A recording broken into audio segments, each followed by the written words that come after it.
Unsa pa man inyong dugayan, mga tanom, mamong sumpayan, kakao man lansones o durian, dili na mo nabalibaran. Gugmang na putol kaya gani na mo sumpayon, among ibalikin yung kagahapon. Dili ni siya istoryang binoret, konta kami dayon pinaabtik. Kol Nonoy Dodong, ikiyog si Alfred. Si Kol Nonoy Mao ang among maestro, kung magsumpay grabe ka pulido. Basta buhi na ang atong hiskutan, tibuok adlaw ka mag-ihap di jud kakahuman. Kinipod si Dodong kung makalingkod na, sa pagsumpay kay tulog-tulogan ra. Ang lihok sa kamot haskang paspasa niya, ang tinuod di ay to nagpiyong ang mata.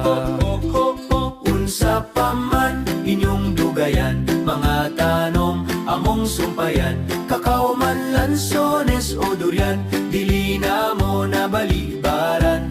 Gugmang naputol kaya gani na mo sumpayon, among ibalikin yung kagahapon.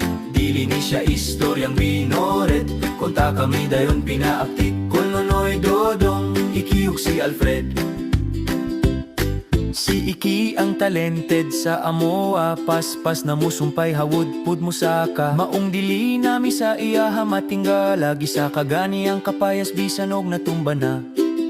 Dirita karon kay Alfred Cabales, maoni siya ang pinaka-expert, master sa tanang grafting technique. Musumpay og seedling, musumpay pud siya og chicks.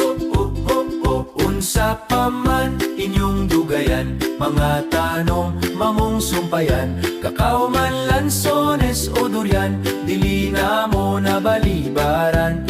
Gugmang naputol kaya gani na mo sumpayon, among ibalikin yung kagahapon. Dili ni siya istoryang binoret, konta kami dayon pinaabtik. Kol Nonoy Dodong, ikiyog si Alfred.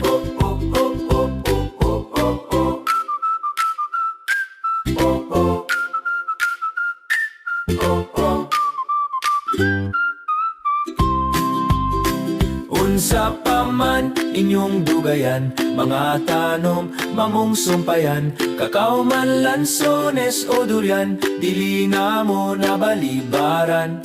Gugmang naputol kaya gani na mo sumpayon, among ibalikin yung kagahapon. Dili ni siya istoryang binoret, konta kami dayon pinaabtik. Kol Nonoy Dodong, ikiyog si Alfred.